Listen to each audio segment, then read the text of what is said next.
بسم اللہ الرحمن الرحیم۔ بسم اللہ الرحمن الرحیم۔ سبق نمبر 73، نفحۃ العرب۔ عزیز طلبہ کرام، آج کے سبق میں ہم المناظرۃ بین عمر بن عبد العزیز و بین وفد الخوارج، اس کا دوسرا حصہ قال افرأیتم سے آخر تک پڑھیں گے، یعنی حضرت عمر بن عبد العزیز اور خوارج کے درمیان جو مناظرہ ہوا تھا اس کا دوسرا حصہ۔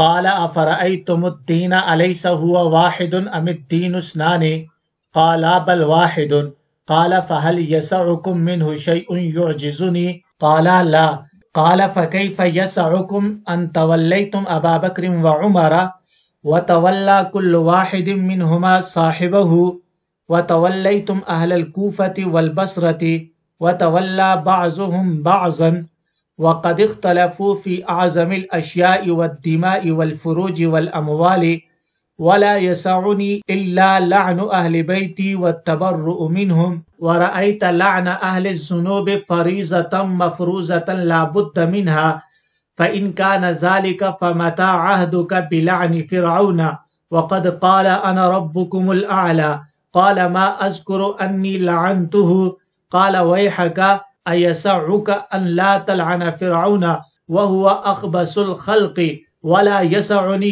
أن لا ألعن أهل بيتي والبراءة منهم ويحكم إنكم قوم جهال أردتم أمرا فأخطأتموه فأنتم تردون على الناس ما قبل منهم رسول الله صلى الله عليه وسلم بعثه الله إليهم وهم عبدة أوثان فدعاهم إلى أن يخلوا الأوثان وأن يشهدوا أن لا إله إلا الله وأن محمدا عبده ورسوله فمن قال ذلك حقن بذلك دمه وأحرز ماله ووجبت حرمته وآمن به عند رسول الله صلى الله عليه وسلم وكان أسوة المسلمين وكان حسابه على الله أفلستم تلقون من خلع الأوثان ورفض الأديان وشهد أن لا إله إلا الله وأن محمد رسول الله تستحلون دمه وماله ويلعن عندكم ومن ترك ذلك وأتاكم من اليهود والنصارى وأهل الأديان فتحرمون دمه وماله فقال الأسود ما سمعتك اليوم أحدا بين حجة ولا أقرب مأخذا أما أنا فأشهد أنك على الحق وأني بريء ممن بريء منك فقال عمر لصاحبه يا أخا بني شيبان ما تقول أنت قال ما أحسن ما قلت ووصفت غير أني لا أفتات على الناس بأمر حتى ألقاهم بما ذكرت وأنظر ما حجتهم قال أنت وذاك فأقام الحبشي مع عمر وأمر له بالعطاء فلم يلبس أن مات ولحق الشيباني بأصحابه فقتل معهم بعد وفاة عمر۔ ترجمہ قال افرأیتم الدین، یہاں تک حضرت عمر بن عبد العزیز اور ان خارجیوں کے درمیان یہ گفتگو ہوئی، یہ اسی کا باقی ماندہ حصہ ہے۔ قال، تو حضرت عمر بن عبد العزیز رحمہ اللہ نے فرمایا افرأیتم الدین، سو تمہارا دین کے بارے میں کیا خیال ہے؟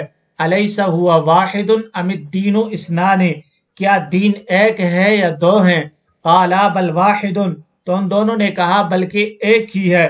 قال، تو حضرت عمر بن عبد العزیز رحمہ اللہ نے فرمایا فَهَلْ يَسَعُكُم مِّنْهُ شَيْءٌ يُعْجِزُنِي، سو کیا دین میں سے کوئی ایسی چیز ہے جس کی تمہارے لیے گنجائش ہو اور میرے لیے نہ ہو؟ قال لا، ان دونوں نے کہا کہ نہیں۔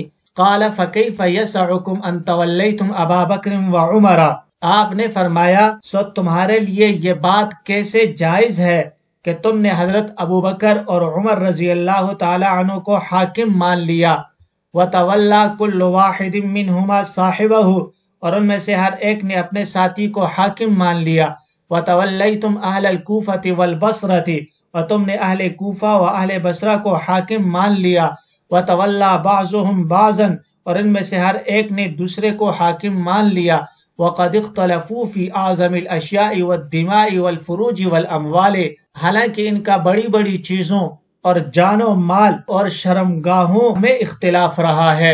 وَلَا يَسَعُنِي إِلَّا لَعْنُ أَهْلِ بَيْتِي، اور میرے لیے اہل بیت پر لعنت والتبرؤ منہم اور ان سے اظہار بیزاری کے علاوہ کوئی گنجائش نہیں ہے۔ وَرَأَيْتَ لَعْنَ أَهْلِ الذُّنُوبِ فَرِيضَةً مَفْرُوضَةً لَا بُدَّ مِنْهَا اور گناہگاروں پر لعنت بھیجنا تم ایک ایسا واجبی فریضہ سمجھتے ہو جس کے بغیر کوئی چارہ کار نہیں۔ فَإِنْ كَانَ ذَلِكَ فَمَتَىٰ عَهْدُكَ بِلَعْنِ فِرْعَوْنَ بس اگر بات ایسی ہی ہے تو فرعون پر لعنت بھیجنے میں تمہارا کتنا زمانہ گزرا۔ وَقَدْ قَالَ أَنَا رَبُّكُمُ الْأَعْلَىٰ جبکہ اس نے انا ربکم الاعلی کہا تھا، تمہارا سب سے بڑا رب ہوں۔ قال ما اذکر انی لعنتہ اس نے کہا مجھے تو یاد نہیں کہ میں نے اس پر کبھی لعنت بھیجی ہے۔ قال ویحک تو حضرت عمر بن عبدالعزیز رحمہ اللہ نے فرمایا افسوس ہے تجھ پر، ایسعک اللہ تلعن فرعون کیا تیرے لیے اس بات کی گنجائش ہے کہ تو اس پر لعنت نہ بھیجے، یعنی فرعون پر لعنت نہ بھیجے۔ وَهُوَ أَخْبَثُ الْخَلْقِ حالانکہ وہ مخلوق میں سب سے خبیث ترین شخص ہے۔ وَلَا يَسَعُنِي أَلَّا أَلْعَنَ أَهْلَ بَيْتِي وَالْبَرَاءَةُ مِنْهُمْ اور میرے لیے اہل بیت پر لعنت بھیجنے اور ان سے اظہار براءت کے سوا کوئی گنجائش نہیں۔ وَيْحَكُمْ تمہارا ناس ہو، إِنَّكُمْ قَوْمٌ جُهَّالٌ تم بڑے جاہل لوگ ہو۔ أَرَدْتُمْ أَمْرًا تم نے ایک کام کا ارادہ کیا، فَأَخْطَأْتُمُوهُ تو تم سے غلطی ہو گئی۔ فَأَنْتُمْ تَرُدُّونَ عَلَى النَّاسِ مَا قَبِلَ مِنْهُمْ رسول اللہ صلی اللہ علیہ وسلم تم لوگوں پر ایسی چیز کو لے کر اشکال کرتے رہتے ہو جسے رسول اللہ صلی اللہ علیہ وسلم نے ان سے قبول فرمایا تھا۔ بَعَثَهُ اللَّهُ إِلَيْهِمْ وَهُمْ عَبَدَةُ أَوْثَانٍ اللہ رب العزت نے آپ صلی اللہ علیہ وسلم کو ان کی طرف اس حال میں مبعوث فرمایا کہ وہ بتوں کے پجاری تھے۔ فدعاهم الى ان يخلوا الاوثان تو آپ صلی اللہ علیہ وسلم نے انہیں بتوں کو چھوڑنے وان يشهدوا اور اس بات پر گواہی دینے کی طرف بلایا اللہ الہ الا اللہ وان محمدا عبدہ ورسولہ کہ اللہ کے علاوہ کوئی معبود نہیں اور یہ کہ محمد صلی اللہ علیہ وسلم اللہ کے رسول اور بندے ہیں۔ فمن قال ذالک جس نے یہ کلمہ پڑھ لیا حقن بذالک دمہ واحرز مالہ تو اس نے اس کے ذریعے اپنے جان و مال کو محفوظ کر لیا۔ ووجبت حرمتہ اور اس کا احترام لازم ہو گیا۔ وامن به عند رسول اللہ صلی اللہ علیہ وسلم اور رسول اللہ صلی اللہ علیہ وسلم کے نزدیک وہ محفوظ ہو گیا، یا آمن به وہ مومن ہو گیا عند رسول اللہ صلی اللہ علیہ وسلم حضور علیہ السلام کے نزدیک۔ وَكَانَ أُسْوَةٌ لِّلْمُسْلِمِينَ اور وہ مسلمانوں کا مقتدا بن گیا۔ وَكَانَ حِسَابُهُ عَلَى اللَّهِ اور اس کا حساب اللہ کے ذمے ہو گیا۔ أَفَلَسْتُمْ تَلْقَوْنَ مَنْ خَلَعَ الْأَوْثَانَ سو کیا تم ان لوگوں سے نہیں ملتے جنہوں نے بتوں کو چھوڑا، وَرَفَضَ الْأَدْيَانَ اور مذاہب کو چھوڑا، وَشَهِدَ اور اس بات کی گواہی دی اللہ الہ الا اللہ وان محمد الرسول اللہ کہ اللہ کے سوا کوئی معبود نہیں اور یہ کہ محمد صلی اللہ علیہ وسلم اللہ کے رسول ہیں۔ تستحلون دمہ ومالہ کیا تم ان کے جان و مال کو حلال سمجھتے ہو؟ ویلعن عندکم اور وہ تمہارے نزدیک ملعون ہیں۔ ومن ترک ذالک اور جس نے ان چیزوں کو ترک کر دیا، واتاکم من الیہود والنصارى واہل الادیان اور تمہارے پاس آیا یہود و نصارہ اور دیگر ادیان میں سے، فتحرمون دمہ ومالہ تو تم اس کے جان و مال کو حرام سمجھتے ہو۔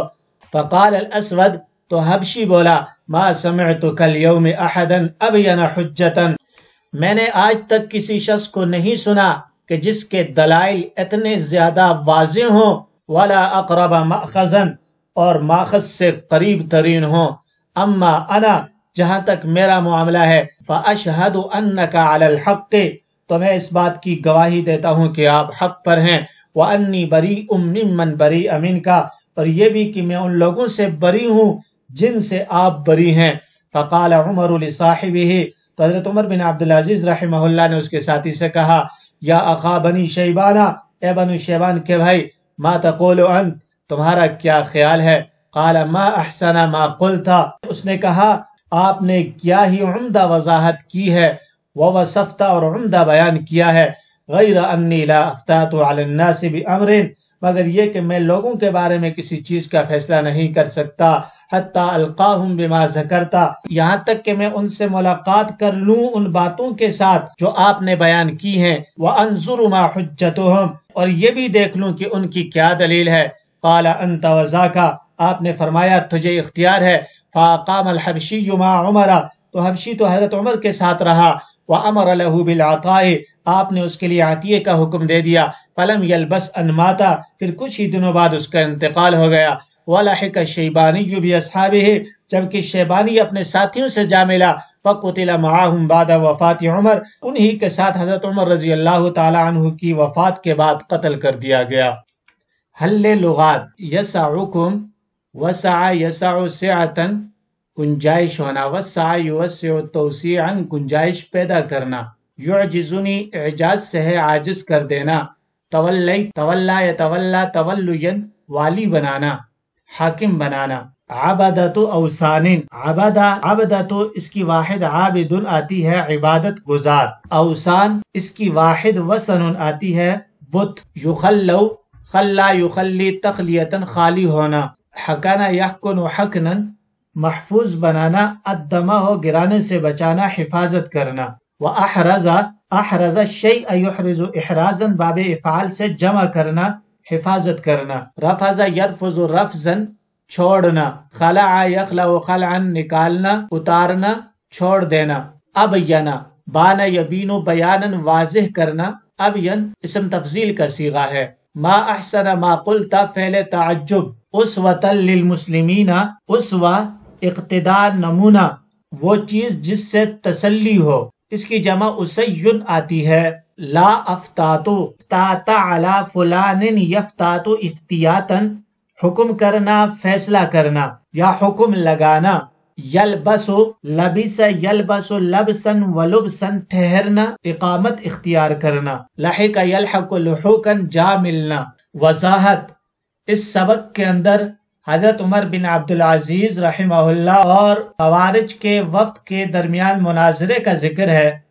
حضرت عمر بن عبدالعزیز کی خلافت کا زمانہ حضرت صدیق اکبر کے عہد خلافت کی طرح بہت ہی مختصر تھا، لیکن جس طرح عہد صدیقی بہت ہی اہم اور قیمتی زمانہ تھا، اسی طرح عمر بن عبدالعزیز کی خلافت کا زمانہ بھی عالم اسلام کے لیے قیمتی زمانہ تھا۔